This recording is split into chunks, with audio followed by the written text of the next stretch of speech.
येत्या 2 दिवसात सोलापूरसह धाराशिव अहिल्यानगर परिसरात पुन्हा पाऊस पडण्याची शक्यता हवामान खात्याने वर्तवली आहे। त्यामुळे नागरिकांनी सतर्क राहण्याचे आवाहन केले।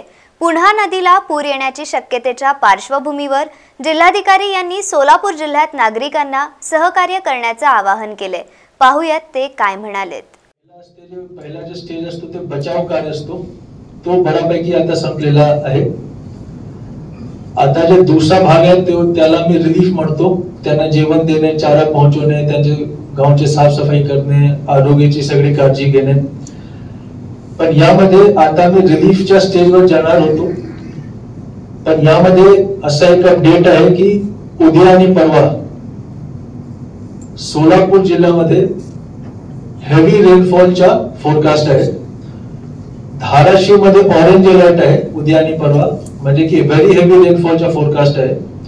आणि अहिल्यानगर मध्ये पण उद्या आणि परवा हेवी रेनफॉलचा फोरकास्ट आहे। आता धाराशिवच्या ज्या पाणी आहे परंडा तालुक्यामध्ये स्पेशली ते सीना मधून आमचे जिल्ह्यामध्ये येत असते, आणि अहिल्यानगर मध्ये सीना, निमगाव, बंधारा मधून ते करमाडामध्ये पाणी येते। तर म्हणून आता एक शक्यता आहे की पुन्हा एक पूर परिस्थिती सारखं निर्माण होण्याची शक्यता आहे, विशेषतः करमाडा, माडा आणि मोहोळ तालुक्यामध्ये।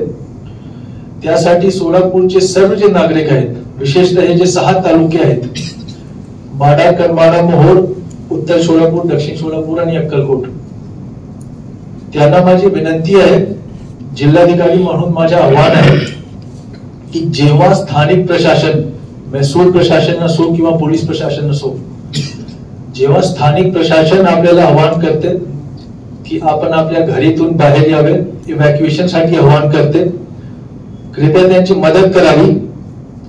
आपल्या सुरक्षेसाठीच आम्ही ही आवाहन करतो आणि आपल्याला बाहेर काढतो। मी अगोदर सांगितलं होता की जे 4002 लोकांना मी बाहेर काढला होता, त्यामध्ये बरेच लोकांना आम्ही जवळपास 1800 2000 लोकांना मी बोटीने काढला।